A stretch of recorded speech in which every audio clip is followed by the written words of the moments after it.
Welcome everyone. Welcome everyone to Gems with Genesis Amaris Kemp.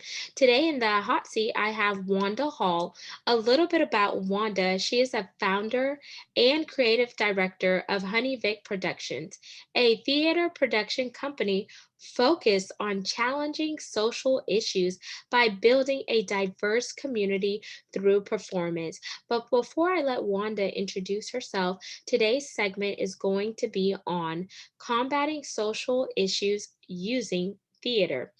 Welcome, Wanda, and thank you so much for joining us today. Thank you for having me. My pleasure. I want you to go ahead and start off by telling us a little bit more about who you are and the company and what you have going on. Sure. HoneyVic Productions, like you mentioned, we are a theater production company focused on challenging societal issues by building community and then using performance to build that community. So one of the things that we do at the theater companies, we produce plays and we actually try to pull people in, not just actors, but other people in onto the stage and actually into our performance through our talkback sessions. So we are going to actually be having a play. We're going to be trying to go back into the theater in November, fingers crossed, first week in November. And we are looking to, and it will actually be our first play, which was Accelerating Change. And what that play is about is really talking about how do we accelerate change? How do we change the world that we live in? And so we thought it'd be perfect time to bring that play back out again. One, because we're not 100% sure theaters will be open again.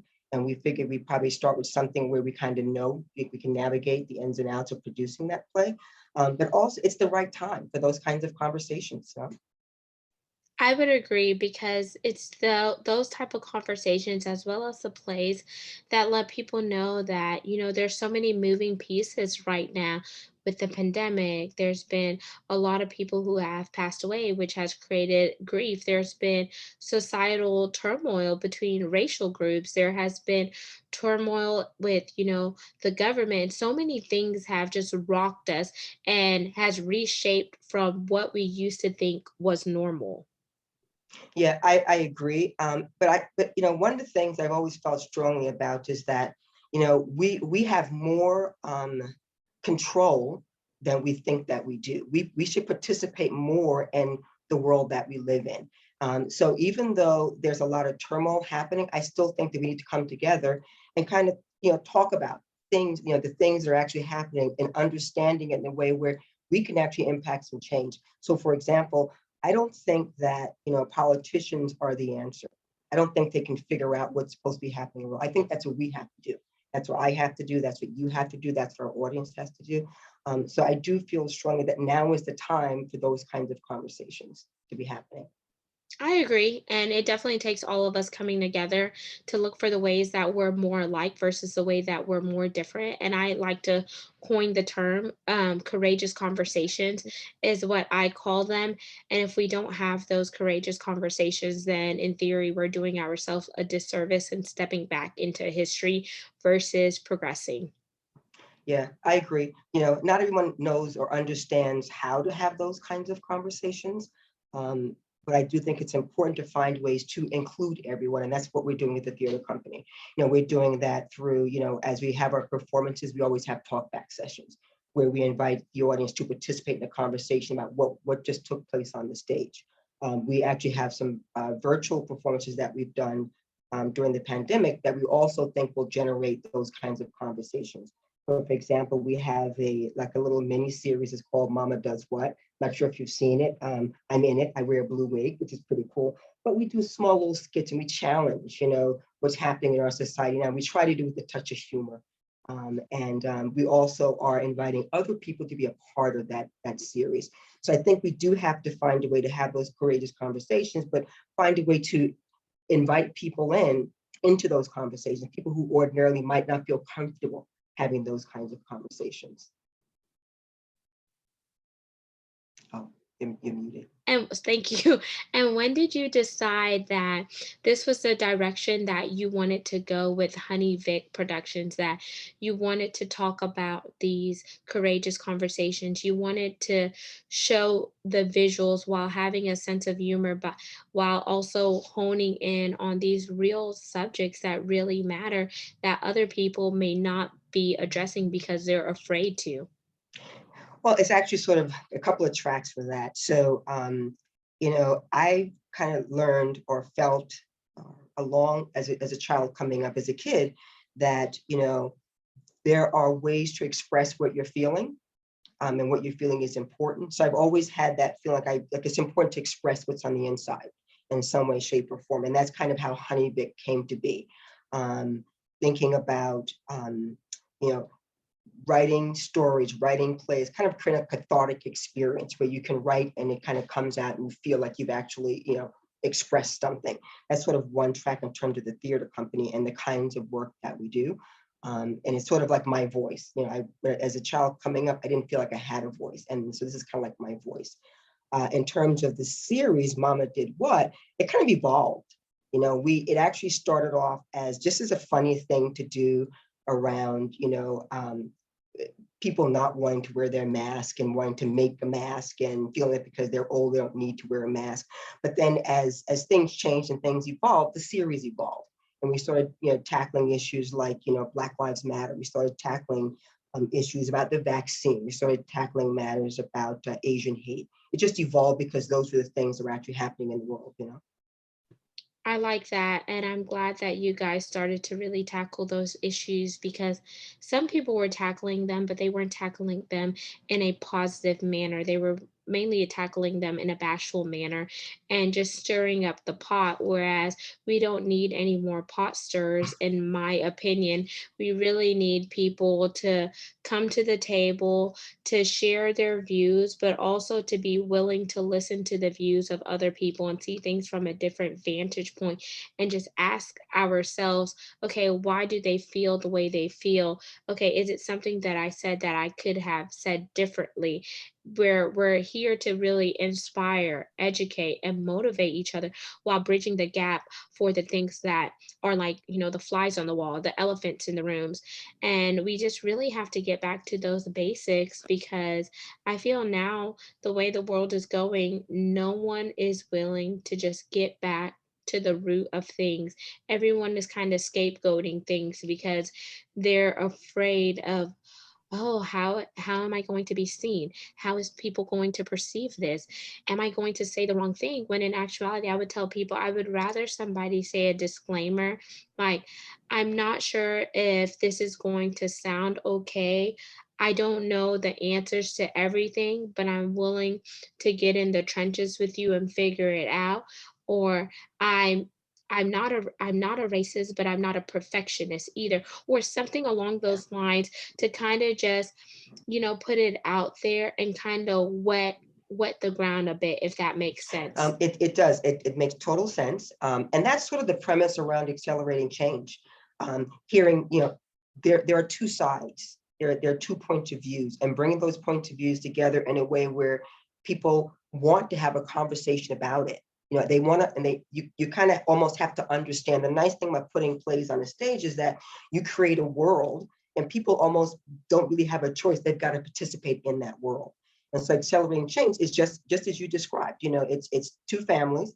One family is a slave, are slaves, and one family are the slave owners. And their descendants through the years have to deal with racism. And what do they do to change that? And we're so used to thinking of it from the perspective of the person that's the slave or the slave family, but the play also takes a look at what does it look like for the descendants of slave owners who want things to be better, who's ashamed of that past. How do they participate in that conversation to accelerate change? So that's exactly the premise of accelerating change, and I agree 100%. Yeah.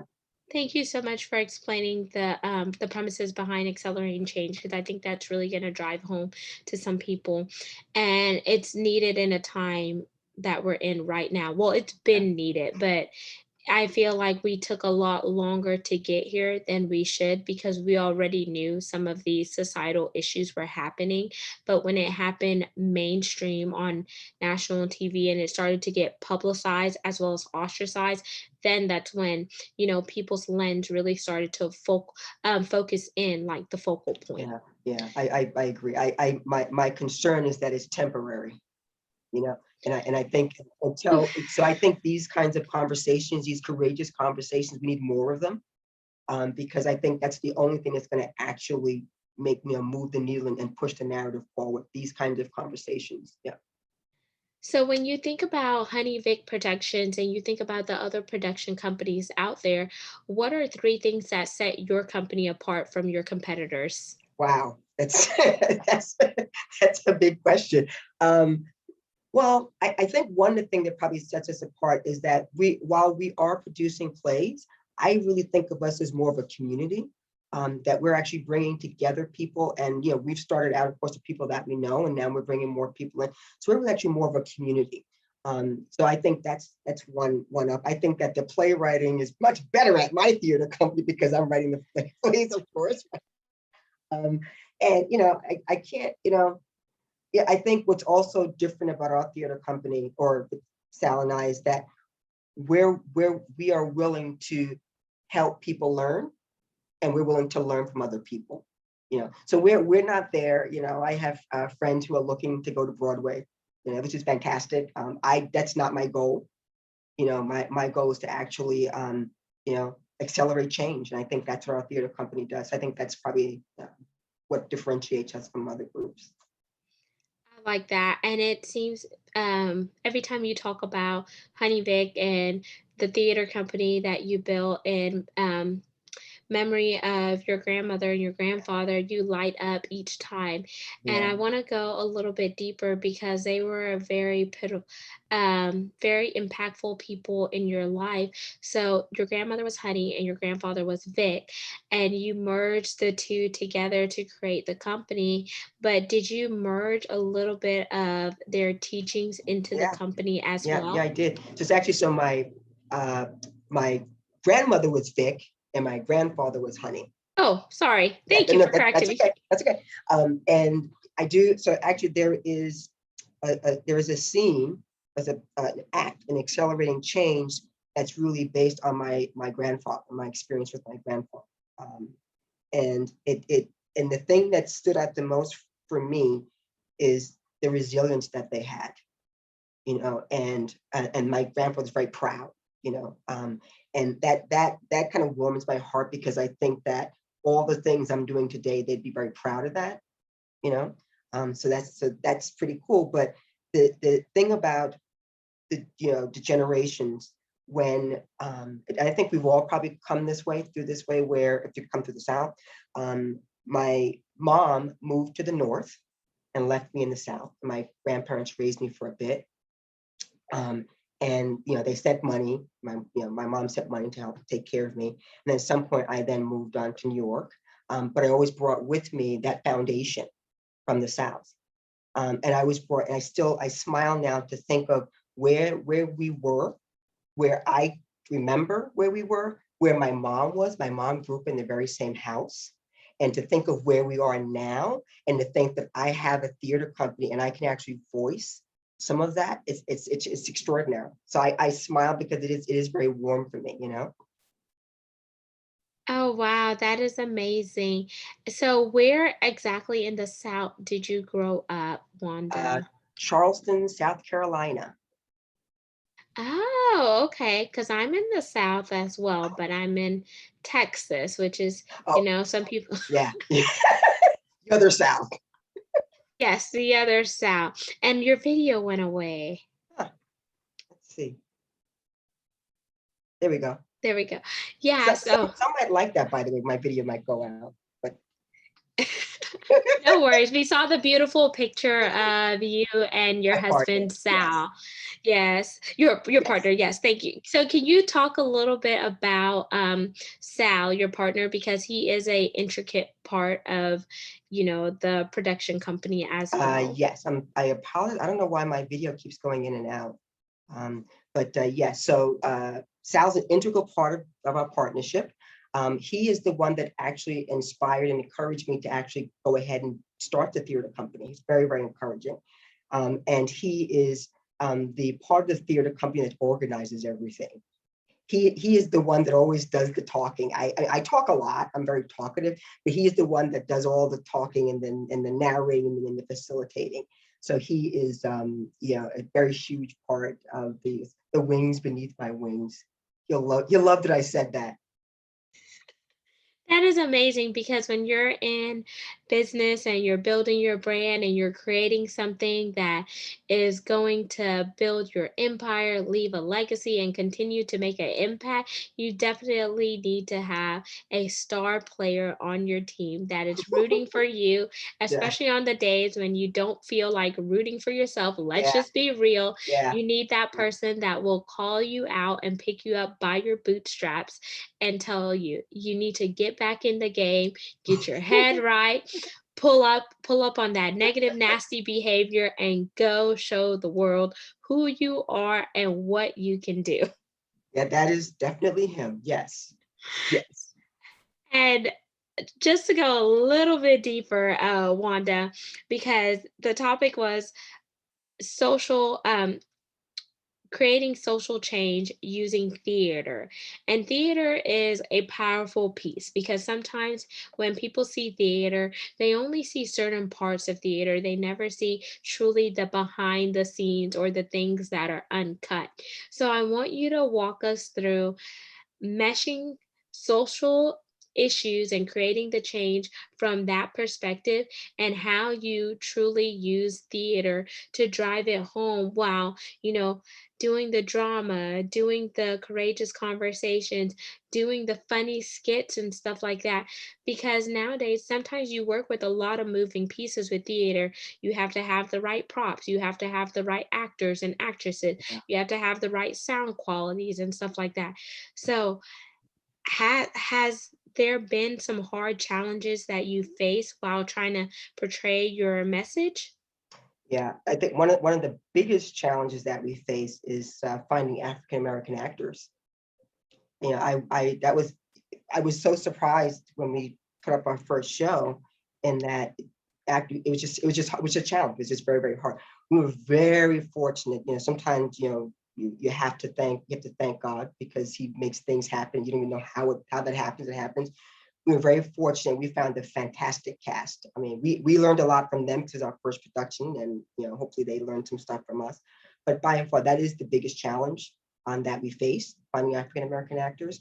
Um, uh, a- Another challenge related to that is I feel very uncomfortable, having somebody play a role that they're not. And what I mean by that, you may not remember this back, like early days of TVs, like back in the 50s and 60s, you had actors, there were Caucasian actors playing Asian people, right? Or playing an Indian because they didn't, I don't feel comfortable doing that. And the biggest challenge is finding people to play those parts. So for example, in our last play, we had a role that was a transgender role. And I went the route of trying to find a transgender actor, and I was like really like knocked out. I mean, I can't find quite the right words. I'm apologizing because my video keeps going in and out. I'm not sure why that's happening. No worry, we'll just roll with it because it's about the message that we're putting out there and how it's going to resonate with others.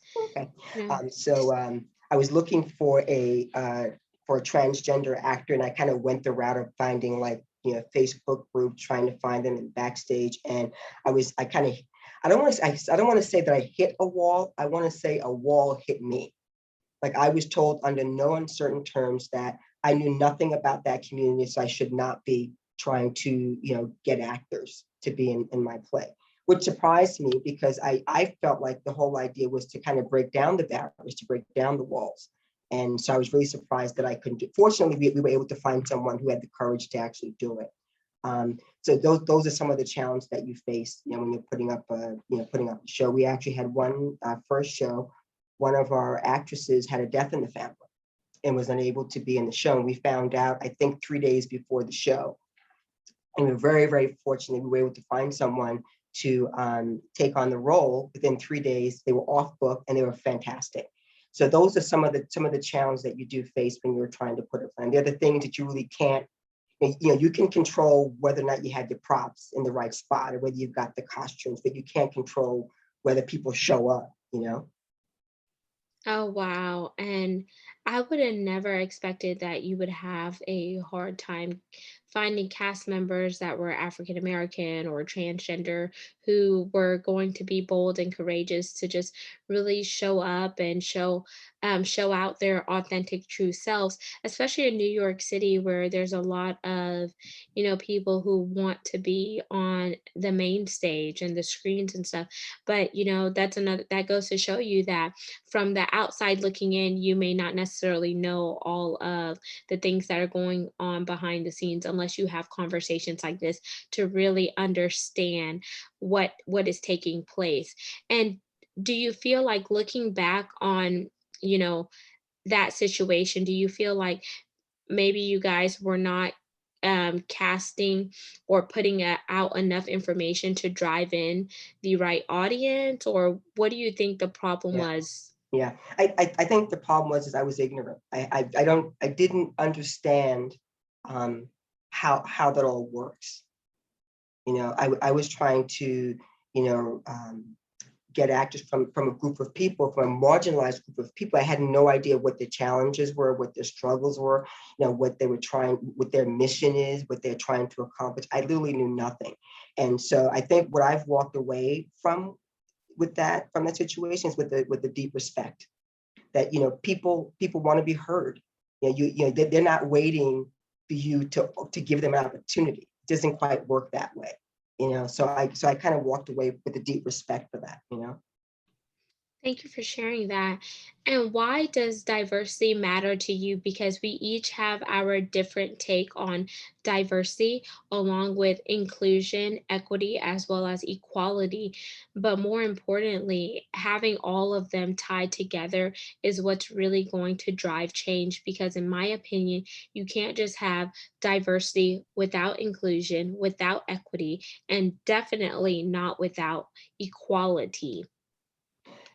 um yeah, I think for me personally, diversity matters because when I came to New York from the South, I was sort of like a nothing. Like, no one, I came from a family community where everybody knew who I was, where everybody knew my name. And, when I moved to New York and no one knew me, I felt like a nothing. I felt like, kind of transparent. There's nothing there. So, and it was always a part of me to want to be heard, to want to be seen. So diversity is important to me because I think everybody's entitled to that. Not just me, not just you, everyone's entitled to that. I think it's important in the bigger picture because the world is diverse. I don't, it's not, I feel like we've been kind of conditioned to think that, and I understand why, that it's something that we have to fight for. The reality is the world is diverse. There's just no way to get around that. It's not all of one thing. And I think that, you know, it's, it's, it's important. I think everybody needs to be heard. Everybody, all the problems that we're facing, all the issues are only going to be resolved if we're all participating in that solution because we're all a part of the problem. I kind of get mind boggled sometimes, but it's a process. I could definitely resonate where what you're saying because you're not the only one that's feeling like that. There are many people who are feeling like they want to belong. They want their voice to be heard. They want to truly matter, whether it's, in society, whether it's at their job, whether it's with their family, whether it's at school or wherever they go. Sometimes people don't feel like they have a sense of belonging and they feel like they don't Right. matter, when in actuality, they really do matter. It's just they haven't, found the right group of people to celebrate who they are genuinely. They have not really taken ownership to, you know, expound about their self-worth and who they are. And then sometimes it's just like maybe growing up, like how they grew up, also conditioned them to feel a certain way, when in actuality, how they grew up was preparing them to be who they were destined to be if they shake off those bondages and strongholds. But whenever you don't know what you don't know, then we fall victim to society and the way that society wants to portray everything. Because like television, for example, some people says it tells you a vision of what they want you to be, how they want you to act, and how they want you to portray certain things. Or the media, there's so many things on social media, there's so many filters out there, where now if you don't want to show who you are, you could put on so many different filters to make you have fake eyelashes, make you remove all the blemishes, make you look a little bit lighter than what you are. And it's really stripping away that self identity Yeah. from people, Yeah. because people are always trying to be something that they weren't really created to be. And it does something to you, from the outside looking in as well as the inside looking out. And I'm not sure if this resonates with Yeah. you, or if Yeah, you it felt that does. I way. feel like there isn't any individuality, right? Everyone's trying to sort of be the same. And which I think there's no room for that, because I don't, and I don't think that's going to move the narrative. That's not going to, accelerate change. I think that, when you look at TV, for example, it's just mind-boggling that everyone looks the same, because that's just not the way that the world is. It's just, and so, to me, diversity, I'm not quite sure how to phrase it. I'm going to phrase it. It might be a little bit awkward, but diversity is, period. It's just not, and it matters, but it is. And when you look around, people are diverse. We're diverse in terms of even the way we think, even the way we speak, even our sexual origin. I think the world is diverse. I mean, it just is. And it's just mind boggling that, and it's probably a topic for a different day, for a different topic, that, we've been sort of brainwashed into thinking that we have to be the same to be of any value, to be of any worth. That's just mind boggling to me.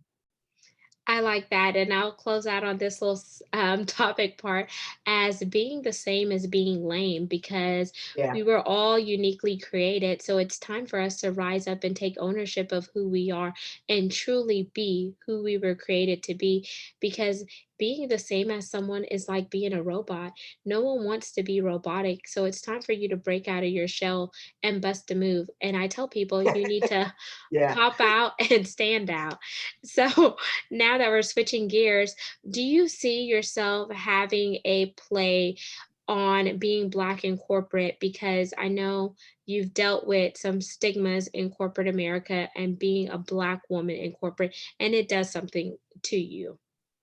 Yes, so our last play, Acclamation, did deal with that topic. We had one of the main characters, who was not African American, but he got promoted within the company because he looked African American, and he kept saying, "But wait a minute, I'm not African American. No, no, no, no, doesn't matter. You look Black. That's good enough for us." And so he kind of moves up the corporate ladder, and then realizes that's not what he wants. That's not making him happy, and ends up leaving the company. And I think that it's almost sort of the same thing in corporate America. I think we kind of have to understand where we are in that, because if you don't understand where you are in it, you could be giving up a whole lot more than you realize that you're giving up, right? So I do think that corporate America, I think, like thinking about Black Wall Street, I feel like we need to be thinking more like that. How do we create something that we can be our authentic selves, as opposed to being in corporate America, where you've got to kind of, I don't want to use the word pretend, but you have to be like everybody else. You have to find a way to not be who you are, but who they want you to be, who they think you should be.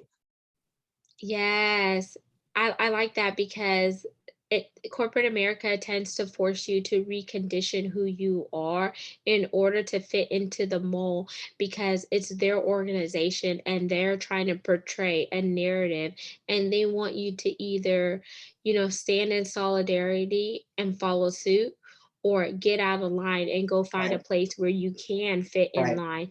And it's exhausting, because people, some people are working to provide for their families as well as to provide for other things that they have on the side. So if they're not being given a fair chance in the workforce, and no one else is trying to hire them, then I feel the workforce is doing that individual a disservice, because there are so many other people out here who may not be fortunate to have the same opportunities. But by you discrediting and discounting some individual, what is that doing for somebody else? Because they see what you're doing and they may not necessarily agree with it, but they go along with it out of fear. Yeah, I agree. I do. I think that, which is why I do feel like we have to find a way to kind of create the world that we want to live in.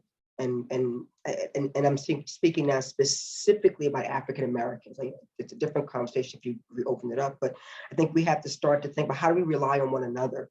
How do we, I think the images that we're putting out there are not realistic images. How do we create a world where we're encouraging and supporting one another? And I think to me, that's where we need to be focusing our energies. I think that's going to be part of that change within our community. And I think it's going to also then, give us back that worth, that good feeling about who we are and our place in the world.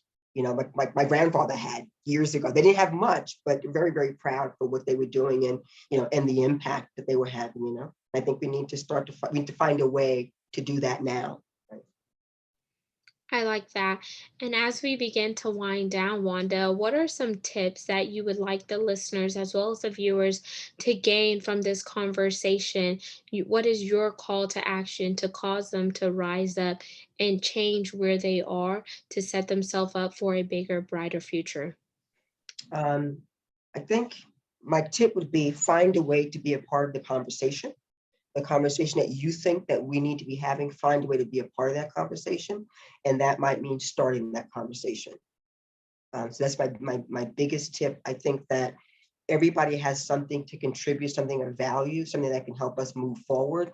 And I think we all have to be in the conversation for that to happen. So my biggest tip would be, be a part of the conversation. And if you don't know where that conversation is, you can't find it, start it.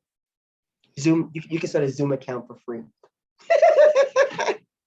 I love that. That was a beautiful gem. So be a part of the conversation. And if you don't find a conversation that you could be a part of, then it's time for you to start that conversation, is what Wanda said. That is her personal CTA, also known as a call to action, to really cause you to drive change, because we need people who are not afraid to speak up. We need people who are willing to have, my coin term, courageous conversations, because without Wanda, without me, and without you, we are not going to see the change that we want. So, in order to see the change, you have to be the change that you want to see. And Wanda, I want you to tell the listeners and viewers once again who you are, how they could connect with you on social media, and leave us with your contact information so they could reach HoneyVic Sure. Productions. I'm Wanda Hall, creative director, HoneyVic Productions. You can find us on Facebook, HoneyVic Productions, Instagram, HoneyVic Productions, YouTube, HoneyVic Productions, our website, HoneyVic Productions. You can reach me directly at hallwanda@icloud.com. That's HALLJUANDA at icloud.com.